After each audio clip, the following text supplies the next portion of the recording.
I have a personal confession to make this morning. As you may or may not know, my mom and dad recently visited us here in Naples for 9 glorious days. My mom and dad are 89 years old, living independently at home in Canada, in the home that we were raised in a beautiful home, 30 acres of land, about 15 minutes outside of town. My dad still drives. They're both in excellent physical health. But the bittersweet part of my mom and dad's situation is that my mom was diagnosed with dementia 6, almost 7 years ago. I remember I was working with my dad at the insurance agency at the time, and we went out for one of our Monday father-son lunches where we would sit down and have a beer and a sandwich and talk about life and sports and politics and marketing and business. We did that for 7 years every single Monday. Some of the greatest conversations, some of the most valuable time I've ever invested in my life, those Monday father and son lunches at the pub across the street.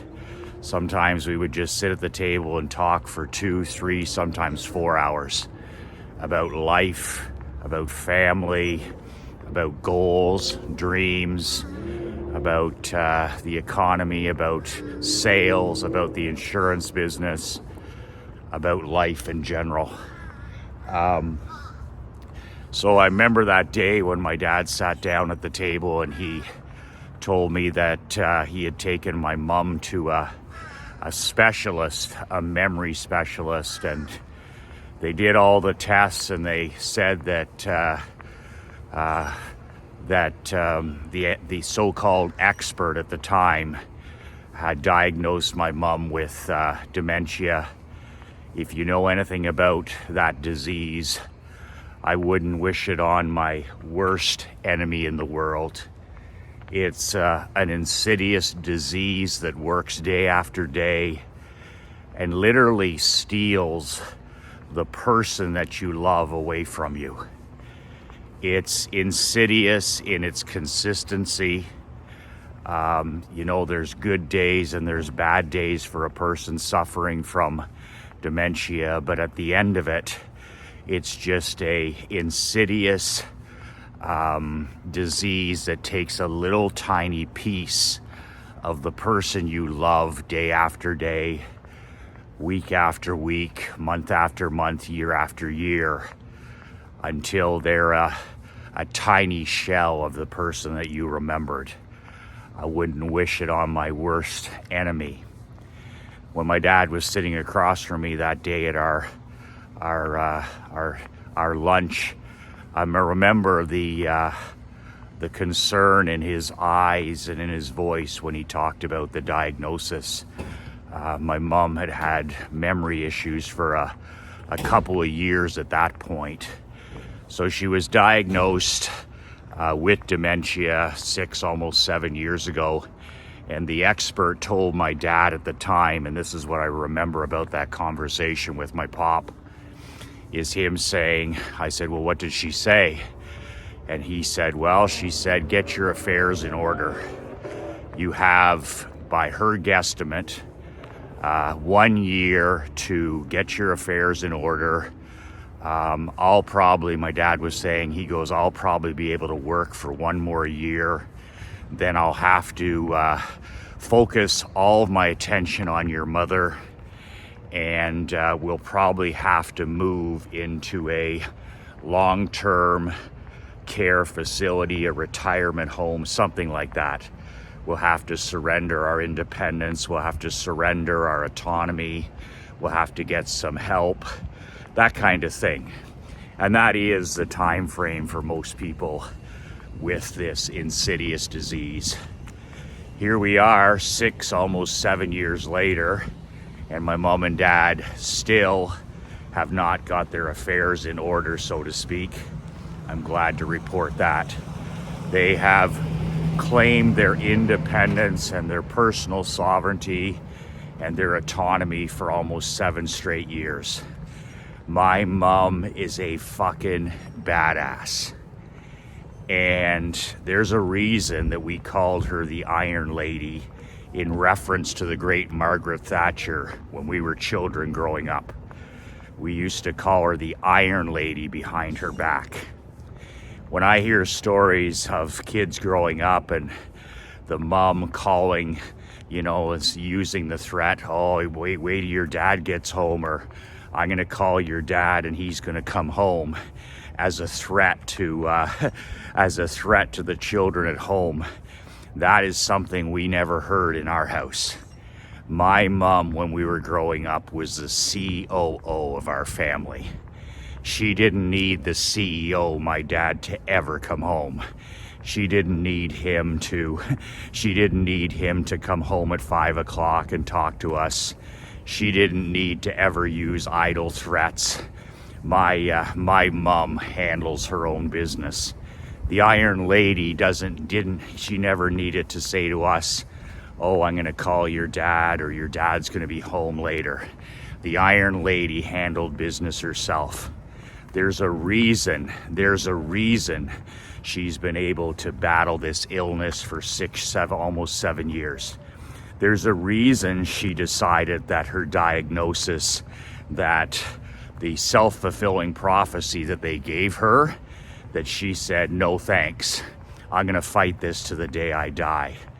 So I'm incredibly proud of my mom. I'm incredibly proud of my dad for the support that he's given my mom. My dad worked 3 more years, and he finally retired from the insurance business at the age of 85. So 4 years ago. And every day my mom and dad get up and claim their freedom. They claim their control. They claim their independence. They claim their autonomy, and they get up every damn day and claim their personal sovereignty. One of the things with them coming here to Naples for 9 days is, I must admit, that it was a bittersweet visit. I was very, very excited about the fact they were coming to see our new home. They were coming to see Naples for the first time. We chartered a private jet so that they could get here in under 4 hours. It's a 4,000-mile journey. My parents, as great a physical health as they're in, I wasn't going to be putting them on multiple commercial flights. I wasn't going to be risking their health. And they're certainly not up to a 14-hour travel day. So they hopped on a jet and they were here from Canada in 4 hours. And it was amazing. We had the 9 days planned out, everything and anything, good morning, that we wanted to do. And Krista, my wife, is an amazing, amazing planner. Like, that's her thing. She can put together a schedule like nobody else. Good morning. And so she had it planned with plenty of activities, but also with lots of downtime by the pool, lots of time to talk, lots of meals at home, and lots of flexibility in the schedule. So the first 3 days my parents were here, like, it was an emotional high. It was an emotional high. Like, I was emotionally drunk the first 3 days. I was so happy and proud that my parents were able to come all this way. They hadn't been anywhere in 7 years, and a lot of people had said, I don't think you should bring your parents, or are they able to do it? And we took the badass approach, and with my wife's support, and said, man, do it anyways. What, like, are you kidding me? You still have your parents at age 89? Get them here, they wanna come. So the first 3 days were an incredible energy, high energy. As soon as they got here, the next day we took an amazing boat cruise around all of the celebrity and ultra affluent homes. My mom and dad love being on the water. You know, we love seeing the homes of Larry Bird and Judge Judy and Bob Seger and just all down, Bon Jovi. I love that stuff and they love that stuff. The second day we were off to Fort Myers for one of my dad's favorite passions, which is spring training baseball. We went to a Red Sox Phillies game. And then the third day we had some just outside of the house, some swimming, dinner at a nice 5-star restaurant that Krista and I love. So the first 3 days were just really heady times, you know, head in the clouds, just you're running on adrenaline and energy. And I'll never forget, as long as I live, the fourth day. Something happened on the fourth day where I personally just hit the wall. And up to that point, you know, I was like trying to be as positive as I could be. I was trying to see all the good things. I was trying to, you know, convince myself that everything was good. I certainly wasn't using the principle of accurate thinking, and I certainly wasn't being completely candid and honest with myself. But I wanted things to be better than they were. And it's interesting, on the fourth day, I was tired, I was frustrated, I was angry, I was disappointed. And I must admit, for the first time, I haven't had a tear leave these eyes since I was 8 years old. I'm not kidding. I have not cried since I was 8 years old. It's just never been my thing. I consider myself an emotional person. I consider myself a mentally tough person, but I've never ever had to shed a tear since I was 8 years old at my grandfather's funeral. So I have to admit that on day 4 of my parents' visit, I had to go somewhere private, and I went somewhere private and wept. And all of this emotion came pouring out of my heart and my soul. I didn't even think it was building up. It's been 6-7 years of thinking about it, worrying about it, being concerned about it. And it just all came pouring out the fourth day of their visit. It was light and it was darkness. It was joy and it was despair. It was gratitude and anger. It was just a cocktail of different emotions. And I just literally hit the emotional wall on the fourth day. And I was sitting in the hot tub that night with Krista, and she could tell immediately that day that, you know, my attitude had shifted, my mindset had shifted. I was extremely sad. I was extremely frustrated. I was extremely angry. And we were sitting in the hot tub trying to decompress. And, you know, she said to me, "Can I tell you something?" And I said, "Well, of course you can tell me something." She said, "You know what I think?" And I said, "Of course, I'd like to know what you think." She says, "You are grieving for your mom." And I said, "Well, what do you mean I'm grieving for my mom?" I said, "My mom's sitting here, you know, at the dinner table. I'm not grieving for somebody that's still here." She said, "I've lost my mom 4 years ago." She goes, "I know grief when I see it." She said, "You're grieving for your mom." And I was like, "Really?" She said, "You have two heroes in this world, your mom and your dad. You don't have heroes. Your parents are your heroes." She said, "You have watched over the last 6.5 years, your hero, her memory disintegrate, especially her day-to-day memory. It's gone. So grandma doesn't remember things from almost minute to minute, hour to hour, day to day, week to week, month to month now. She still has some of her long-term memory, We are so blessed. The good Lord has blessed our family with this incredible gift that she still knows all of her grandkids' names. She knows all of her children's names, my brother, my sister. She knows, of course, my dad, like names, which is one of my greatest fears and concerns, is that the day is coming when she won't know my daughter Emery's name, or she won't know my name, or she won't know Krista's name. Like, to me, that's my ultimate fear. But through the blessings of the good Lord above, my creator, for some reason, this is something that she's been able to hang on to. It's incredible. She knows all of her grandkids' names, boom, boom, boom, boom.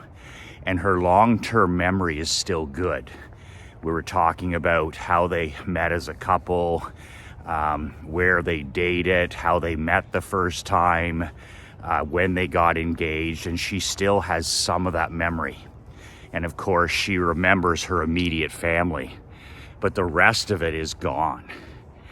And I talked to Graham on the phone a couple of nights after they returned home to Canada from their visit here, and she said something on the phone that really was a wake-up call again for me. She said, "We would love to come and visit you guys." She had completely forgotten that she had been in Naples for 9 days. And I can live with that. I knew that going in. I knew that this was about both feet in today. I knew this was about being present, being 100% present, helping my mom be happy, helping, my daughter spending time with grandma and grandpa. I was 100% up front. I knew that was going to happen. But just hearing that on the phone was a difficult pill to swallow. And it reinforced, the insidious disease that we're battling. We'd love to come and see you guys. I don't care that you can't remember the plane ride. I don't care that she can't remember being here. I'm just so proud and happy and grateful that when she was here, she was so happy. She had so much love and joy, that she enjoyed everything we were doing, and she got to spend precious, precious time with us, and especially my daughter Emery. To me, that was the bottom line, time with Emery. So my wife's, we were sitting in the hot tub, and she said, "Michael," she said, "you're grieving. Grief is when love has no place to go." My wife has a quote that says, "Grief is when love has no place to go." We've lost a loved one, we've lost a mom, a dad, we've lost a child, we've lost a friend, we've lost somebody really important in our world. Grief is love with no place to go.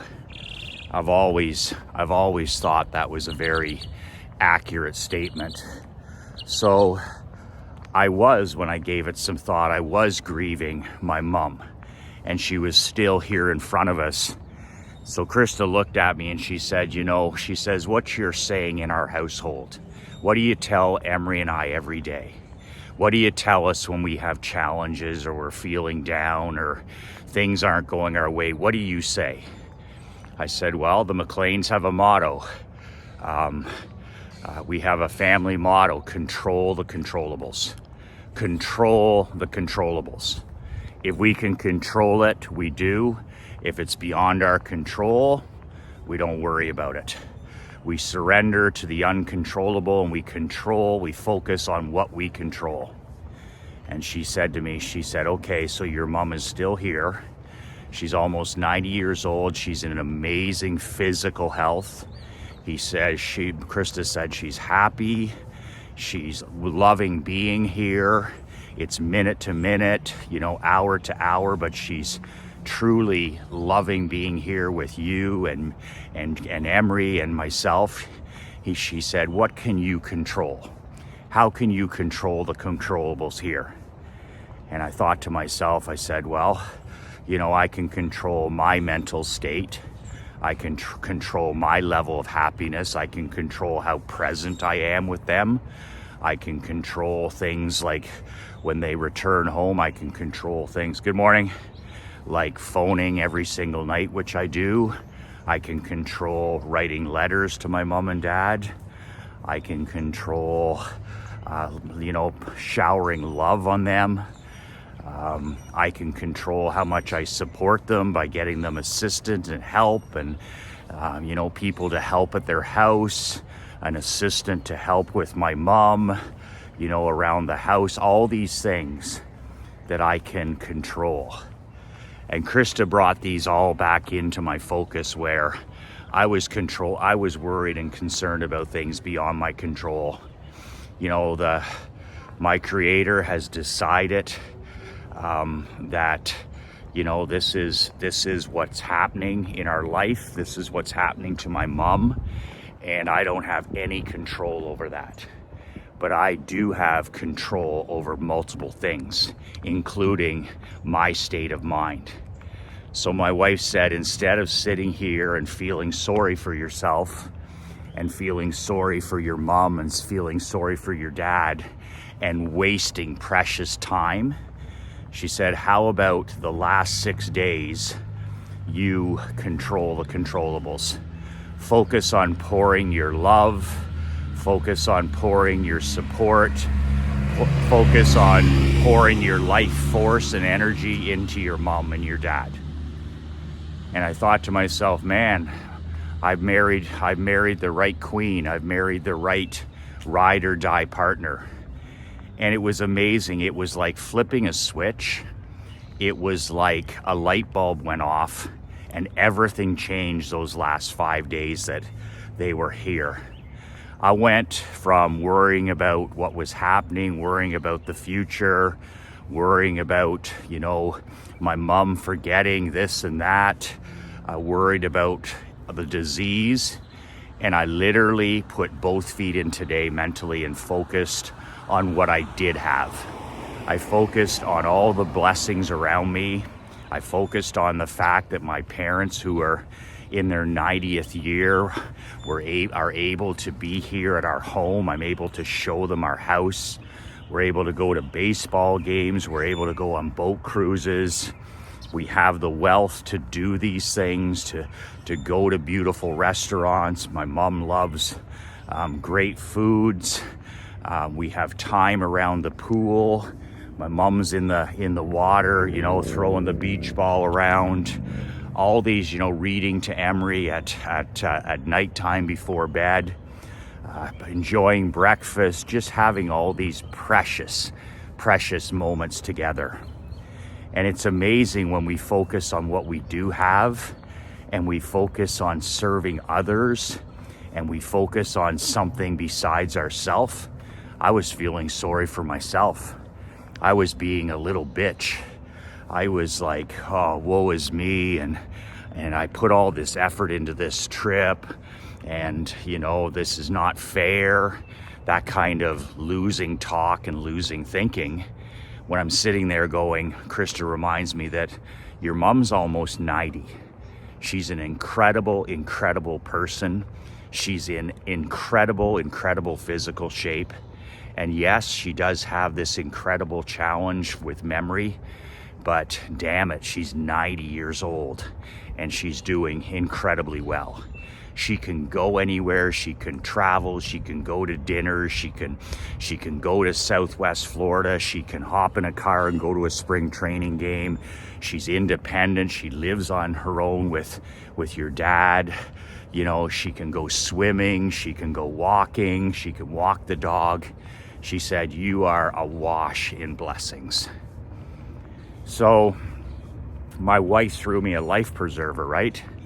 That's what our best friends' secret weapons are supposed to do. She threw me a life preserver that I needed. So since then, since their visit and those amazing final 5 days, I've just been focusing now that they're back in Canada on what we can control. My wife Krista took the time to sit down and write a 5-page essay, like a 5-page note to my brother and sister an update about the visit, because my brother and sister are both concerned and both very helpful when it comes to my mom, and very interested in what was the 9 days like. Like, we've never had this opportunity recently where we spent 9 days where you're eating, sleeping, and living together. So this was a wonderful opportunity for us to check in and see just how mom and dad are doing, and using the Napoleon Hill discipline of accurate thinking. You know, this needs to improve. We need some help with this. They're doing well in this area.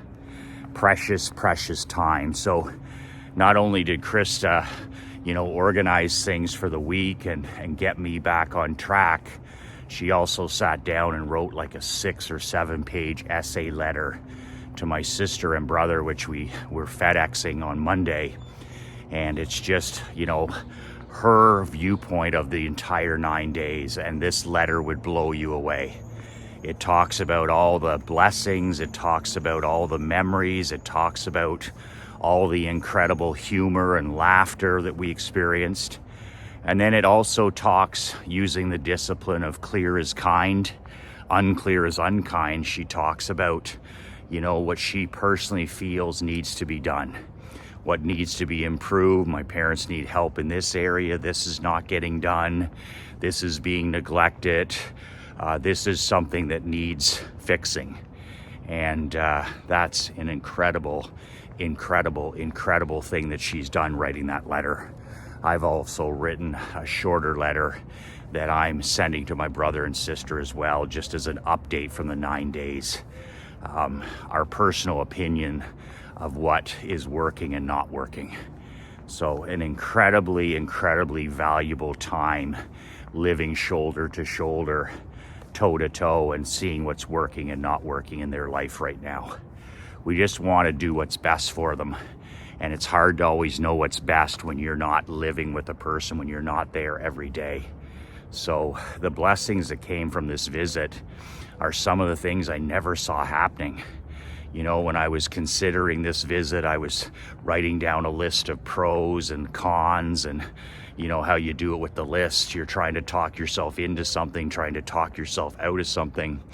And man, one of the things that I didn't really consider is this has been an amazing, accurate thinking experience for us. And it's been a mental test for me. It's been a mental test for my wife. It's been a mental test for my daughter. As you know, Emery took on the role of compassionate and caring and loving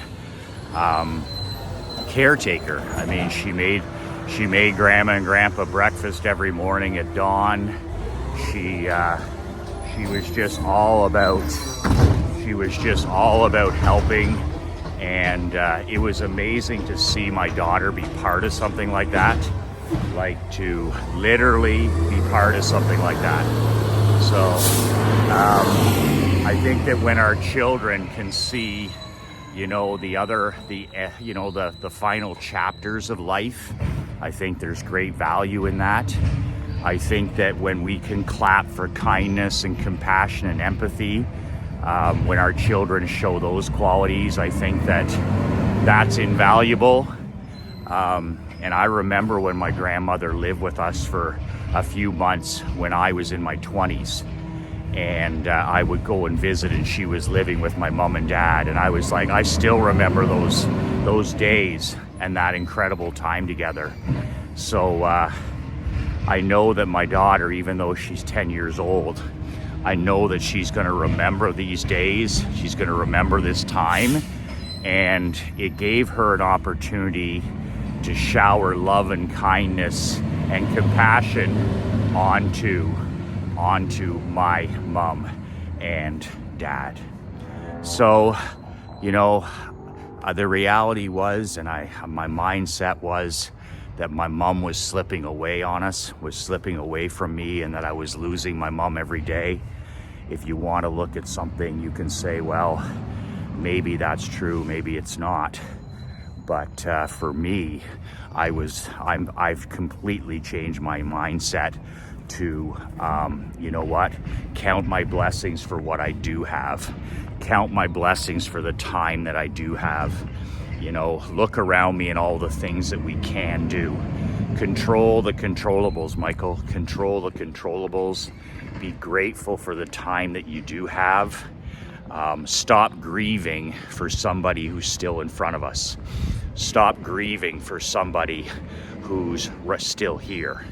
I have no right to say what's going to happen. I don't know exactly what's going to take place, but I need to discipline myself to appreciate every single minute of the time that I do have. So that's my message for today. It's a message of controlling the controllables that I never ever saw I talk about it in my business life, and I talk about it in my home, but I never really thought about how it applied to a incredible 9-day visit from my mom and dad, and how important it was for me to focus on what's truly, truly important. So, by the way, you need to be on my private confidential fax number. If you're not on my fax list, you don't get some of my very best marketing, my very best advertising, my very best sales, my very best insider pro tips. The reason you're missing out is because I share some of my very best stuff for free. It doesn't cost anything to be on my fax list. Is I don't share it by email, I don't share it by video, I don't share it online. Some of my very best content that I share is off the grid. Well, how do I do it off the grid? I have my newsletter, I have my physical telegrams, I have my mastermind meetings, but I also have a private confidential fax list that you can join for free. It doesn't cost you a single penny. And I usually send a fax about once a week. And it's just my best stuff that I've discovered that week. And most of it's marketing and sales and advertising. And all you have to do to join the list is reply to this email with your fax number. That's it. Leanne will then add you to our list. You can email Leanne at badassmillionaire.com, or just reply to this email with your fax number. Here's the thing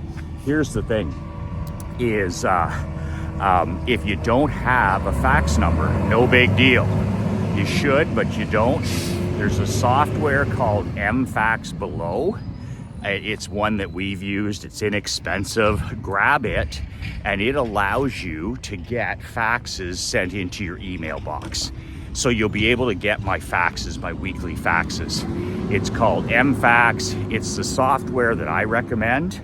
It's not anything special or different. It's the one we use. If you want to use one different, go ahead and Google it. But it's called MFax, and it allows you to get your fax sent to your email. So go and check that out below. Those links are all below here. And reply to this email or this video, and you'll be added to my fax list. And man, oh man, I don't trust big tech. I don't want anything to do with the World Wide Web when it comes to sharing confidential information, my best stuff. So I share that in paper and ink, my paper and ink newsletter, my paper and ink telegrams, my anything, my faxes. I send my best information to my best clients offline, and I'll continue to do that. And if you want to be on my confidential list, it's free. It's absolutely free. It doesn't cost you one penny. Just reply to this email, and Leanne will put you on the list. And the stuff I send you is like 95% meat and potatoes. 95% meat and potatoes.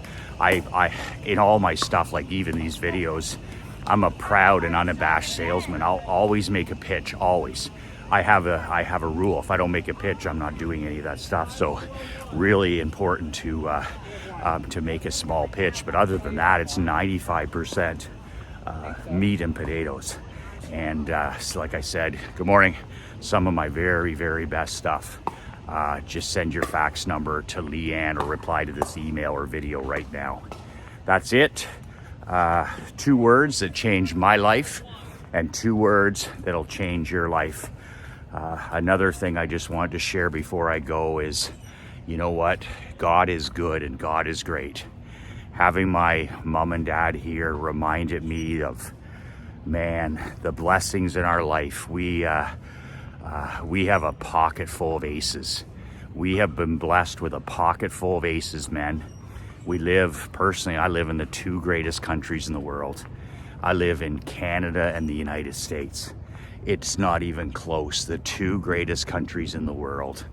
And when you think about it, I live with a pocket full of aces like you do. I have a full house every day. I open my eyes. I say to myself, God's not done with me. He's not done with me. I get an opportunity to do my thing again. Every day I open up my eyes, I'm like, he's not done with me yet. It's a chance to serve more people. It's another day to live my purpose. It's another day to serve those I've been called to serve. The 1 million men that I've been called to serve, to be a better father. Good morning. To be a better husband, to be a better community service person. He's not done with me yet. But living in Canada and the United States, I mean, I have the best of both worlds, as you do. Like, we are awash in wealth, opportunity, and abundance. There has never, ever, ever been a better time to be alive than 2023. And no matter what all the other losers say, the chumps, the pretenders, the excuse makers, the bootlickers, and the do-nothings, those fucking shit weasels who hate America, hate freedom, hate family, hate God, hate self-reliance, pay them no mind. Pay them no mind. They can't stand the reflection in the mirror. That's what it comes down to. I've worked with thousands and thousands, tens of thousands of people. Winners love the reflection in the mirror, and losers hate their reflection in the mirror. And because they can't stand the person that they see staring back at them, what do? Haters hate. Critics are critics. Winners win. Winners want other people to win. Winners talk about wealth, abundance, and opportunity. Trust me, the fact of the matter is, there has never, ever, ever been a better time to be alive than in 2023. Good morning. Man, it's just, I'm bullish as a husband, I'm bullish as a father, I'm bullish as a coach, I'm bullish as an entrepreneur. Never, ever, ever have I had a better hand to play. I've got a pocket full of aces, I've got a full house, and this is the reason I'm going all in. This is the reason I'm burning the boats in 2023. I'm gonna take the island. I'm gonna take the island. I don't need a plan B or a plan C. I live in the greatest 2 countries in the world. I'm in wealth and trillions of dollars and opportunity and wealth and abundance. Man, I'm burning the boats, personally and professionally, and we're gonna take the island. We're just going all in. Play offense, play offense, play offense. I get up every day, Michael, play offense, play offense, play offense. Take advantage, burn the ships, go all in and take the island. No plan B required. No plan B required. There's never been a better time to swing for the fences. There's never been a better time to go all in. Everybody, the 99%, are hiding at home in the fetal position. They're scared. They're scared to tie their shoes. They're scared to go out. They're scared of other people. They're scared. And this is the time to go all out assault in your business, to make as much money as you can, to help as many people as you can, to hire people, to pay taxes, to create value, to serve others. Go all in. Go all in. We're going all in. No plan B required. We're just going in all in because we know, personally and professionally, we have a fist full of aces. You got a fistful of aces, you got a full house in your hand. What are you going to do with it? Are you going all in, or are you going to hide on your heels and play defense like 99%? 99% cowards and mental slaves, afraid. They have a full house, they have a fistful of aces, and they're too afraid to play the hand. Not yours, relentless. I'm all in all the time, relentless, going all the way, going all in, and taking advantage of all the amazing blessings in my life. That's it. 2 words that changed my life, 2 words that'll change yours. Be relentless.